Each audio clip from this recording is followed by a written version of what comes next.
الحمدللہ رب العالمین والصلاة والسلام علی سید الانبیاء والمرسلین نبینا محمد وعلی آلہ وصحبہ اجمعین۔ السلام علیکم ورحمۃ اللہ وبرکاتہ۔ ڈیئر اسٹوڈنٹس، میں doctor سعاد Muhammad Abbas, department of Quran and تفسیر سے علامہ اقبال اوپن یونیورسٹی کے اسٹوڈیو سے آپ سے مخاطب ہوں۔ کورس نمبر 1953 BS کا جو کوڈ ہے علوم القرآن 1، اس کی لیکچرز کی سیریز ہم نے شروع کی تھی، جس کی آج سیکنڈ ایپیسوڈ ہے۔ پچھلے لیکچر میں نے یونٹ 1 قرآن کریم کے تعارف سے سٹارٹ لیا تھا، جس میں نے قرآن کریم کا لغوی اور اصطلاحی معنی بیان کیا تھا۔ اس کے علاوہ قرآن کریم کے اسماء اور صفات کے حوالے سے بات ہوئی تھی۔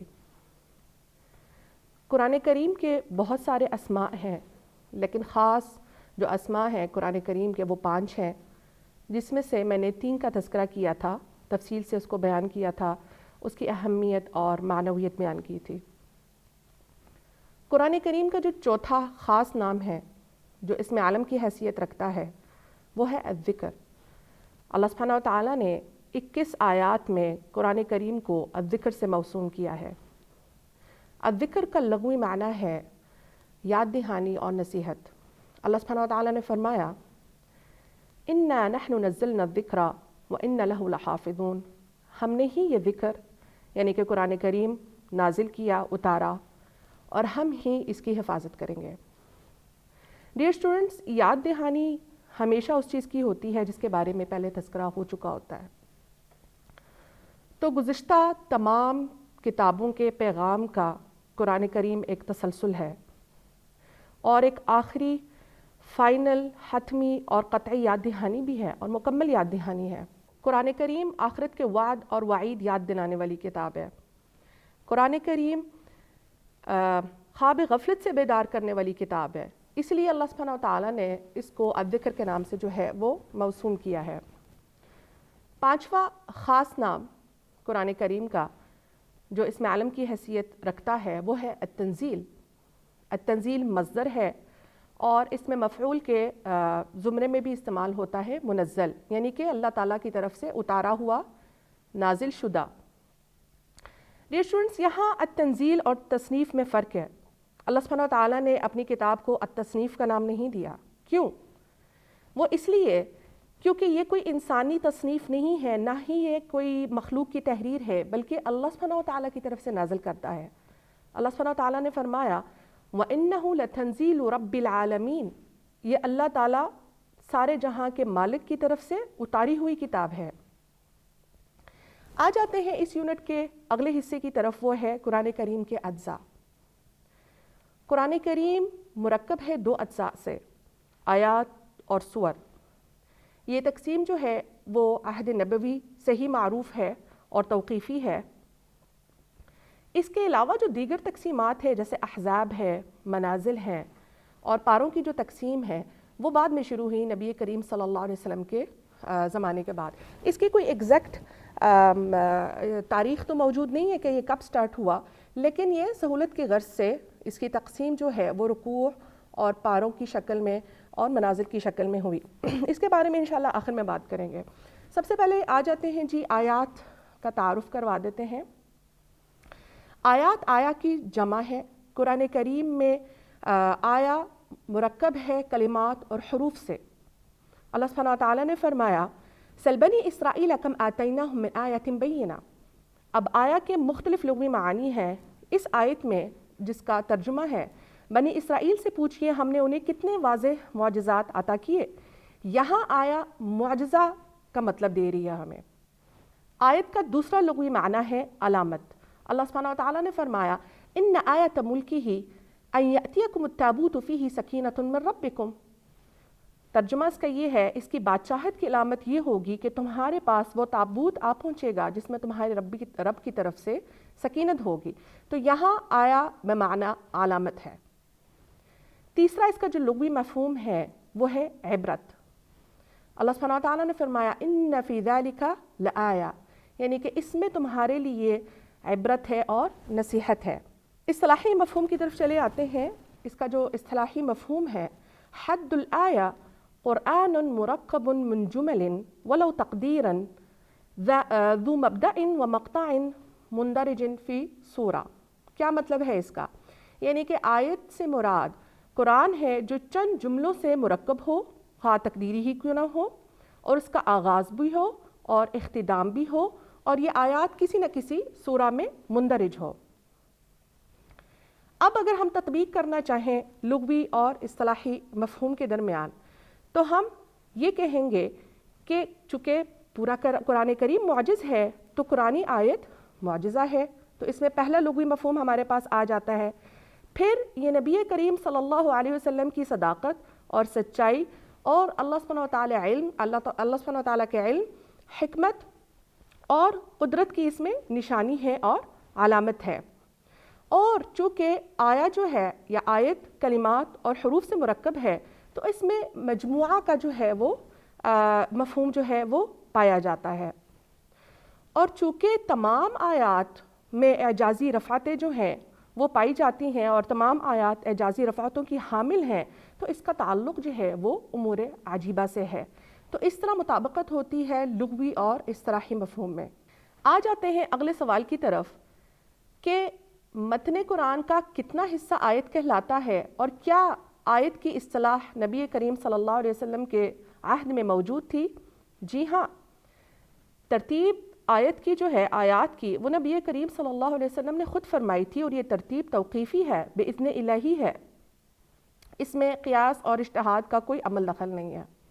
حتیٰ کہ جو آیا کی اصطلاح ہے، ابھی میں نے آپ کے سامنے کچھ آیات ذکر کی ہیں، ان میں تمام میں آیت کا لفظ مذکور ہے.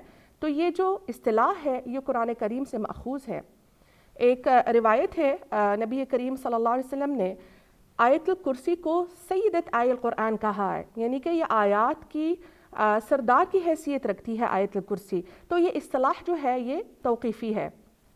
مذکورہ روایات سے یہ بات واضح ہوتی ہے کہ سب سے پہلے تو آیت کی اصطلاح جو ہے وہ نبی کریم صلی اللہ علیہ وسلم کی اپنی وضع کردہ ہے. دوسرا، اس کی مقدار کی تعیین بھی نبی کریم صلی اللہ علیہ وسلم نے اللہ تعالیٰ کے حکم سے کی. اس کے علاوہ جب بھی حضرت جبرائیل علیہ السلام نبی کریم صلی اللہ علیہ وسلم کے پاس وحی لے کے اترتے تھے تو نبی کریم صلی اللہ علیہ وسلم کو آگاہ کرتے تھے اور اطلاع دیتے تھے کہ فلانی آیت کو فلانی آیت سے پہلے یا فلانی آیت کو فلانی آیت کے بعد جو ہے وہ مندرج کیا جائے، یا فلانی صورت فلانی صورت سے پہلے آئے گی یا فلانی صورت فلانی صورت کے بعد آئے گی. تو یہ تمام جو یہ ترتیب ہے یہ توقیفی ہے. اسی طرح تدوین بھی ہوئی، اور یہ وہی مصاحف ہے جو ہمارے پاس آج موجود ہے. اس میں کسی قسم کا تغیر اور کسی قسم کا بھی تبدیلی جو ہے وہ نہیں پائی جاتی. اچھا، تعداد آیات کے حوالے سے جو بات ہے اس میں اختلاف ہے. اس میں اختلاف اہل مکہ، اہل مدینہ، اہل بصرہ، اہل کوفہ کے درمیان جو ہے وہ اختلاف ہے. سوال ہے کہ اختلاف کیوں ہے تعداد آیات کے حوالے سے؟ اچھا، سب سے پہلے تو میں یہ بتاتی چلوں کہ تعداد آیات کے حوالے سے جو اختلاف ہے اس سے قرآن کریم کی حقانیت میں کوئی شک و شبہ نہیں ہے، اس سے کوئی فرق نہیں پڑتا. اختلاف کیوں ہے میں وہ وجوہات بیان کرنا چاہوں گی. اختلاف اس لیے ہے کہ کبھی کبھی نبی کریم صلی اللہ علیہ وسلم جب تلاوت فرماتے تھے تو سانس لینے کے لیے کبھی کبھی آیت کے بیچ میں ہی وقف جو ہے وہ فرما لیا کرتے تھے. تو صحابہ کرام یہ سمجھتے تھے کہ یہاں جو ہے وہ آیت ختم ہو گئی. کبھی کبھی ایسا بھی ہوتا تھا کہ نبی کریم صلی اللہ علیہ وسلم 2 آیات کو ملا کے پڑھتے تھے تو صحابہ کرام یہ تصور کرتے تھے کہ شاید یہ ایک ہی آیت ہے.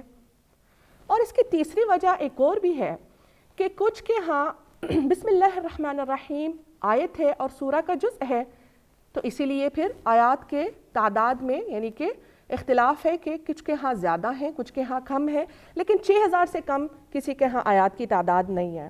دوسرا جو حصہ ہے یا جزء ہے قرآن کریم کا وہ سورتوں کا ہے. عہد نبوی میں متن قرآن کا دوسرا مجموعہ جو ہے وہ سورہ کہلاتا ہے. سورہ مفرد ہے سور کا اور سور جمع ہے. جس طرح قرآن کریم آیات میں منقسم ہے اس طرح صورتوں میں بھی منقسم ہے. سورہ سے کیا مراد ہے؟ اس کی کچھ جس طرح آیت کی کچھ لغوی معانی ہے اسی طرح سورہ کی بھی لغوی معانی ہے. سب سے پہلے منزلہ اور شرف یعنی کہ علو اور مرتبہ. دوسرا ٹکڑا، جیسے عربی زبان میں کہتے ہیں سورۃ البناء یعنی کہ عمارت کا ایک ٹکڑا. تیسرا جو لغوی معنی ہے اونچی عمارت اور یا خوبصورت عمارت. چوتھا لغوی معنی سورہ کا فصیل ہے، یعنی کہ 4 دیواری. فضرب بینہم بسور لہ باب، ان کے درمیان ایک دیوار حائل کر دی گئی جس میں دروازہ بھی ہوگا. اور اس طرح کہتے ہیں سؤر المدینہ، یعنی کہ مدینہ شہر کی 4 دیواری جو اس کی حفاظت کرتی ہے. اس سے آپ کو یہ مطلب سمجھ میں آئے گا کہ آیات ہے اور سورہ اس کی حفاظت کر رہی ہے، سورہ اس کی 4 دیواری ہے. تو سؤر المدینہ. سورہ کا اصطلاحی مفہوم کیا ہے؟ انہا طائفۃ مستقلہ من آیات القرآن ذات مطلع و مقطع، یعنی کہ قرآنی آیات کا ایک مستقل مجموعہ جس کا نقطہ آغاز بھی ہو اور اختتام بھی ہو. جس طرح تعداد اور مقدار سورہ کے بارے میں نے بات کی، اسی طرح آیت کے بارے میں نے بات کی، اسی طرح سورہ کی مقدار اور تعداد بھی توقیفی ہے، اللہ تعالیٰ کی طرف سے ہے. نبی کریم صلی اللہ علیہ وسلم نے خود وضع کی ہے، قرآن کریم سے مأخوذ ہے. مثال کے طور پر اس آیت میں دیکھیں سورہ منشن ہو رہا ہے یہ لفظ وَإِن كُنتُمْ فِي رَيْبٍ مِّمَّا نَزَّلْنَا عَلَىٰ عَبْدِنَا فَأْتُوا بِسُورَةٍ مِّن مِّثْلِهِ. اگر تمہیں کوئی شک ہے جو ہم نے اپنے نبی پر اتارا تو اس جیسی کوئی صورت لے کے آؤ. سور کی تعداد جو ہے وہ 114 ہے اور یہ تعداد بھی توقیفی ہے. سب سے جو چھوٹی صورت ہے وہ 3 آیات پر مشتمل ہے. اس طرح تو سورۃ الکوثر کے علاوہ سورۃ العصر بھی 3 آیات پر مشتمل ہے، لیکن سب سے جو چھوٹی آیت ہے وہ سورۃ الکوثر ہے کیونکہ حروف اور کلمات کے اعتبار سے یہ سب سے چھوٹی ہے. اور سب سے لمبی جو صورت ہے وہ سورۃ البقرہ کی ہے. آج کے لیکچر میں نے آپ کو اجزائے قرآن کے حوالے سے بتایا کہ قرآن کریم کے 2 اجزاء ہیں، مرکب ہے 2 اجزاء سے، آیات اور سور. آیات کا لغوی اور اصطلاحی مفہوم بیان کیا، اور تعداد کے حوالے سے بات ہوئی، مقدار کے تعین کے حوالے سے بات ہوئی، اور صورتوں کا یا سور کا مطلب کیا ہے، سورہ کا لغوی مطلب کیا ہے، اصطلاحی مطلب کیا ہے، اور آیا یہ ترتیب توقیفی ہے کہ نہیں. تو یہ ترتیب توقیفی ہے. آج کا لیکچر ہمارا یہیں تک تھا. ڈاکٹر سواد محمد عباس کو شعبہ قرآن تفسیر سے میرا تعلق ہے. مجھے اجازت دیجیے. نیکسٹ لیکچر تک اللہ حافظ.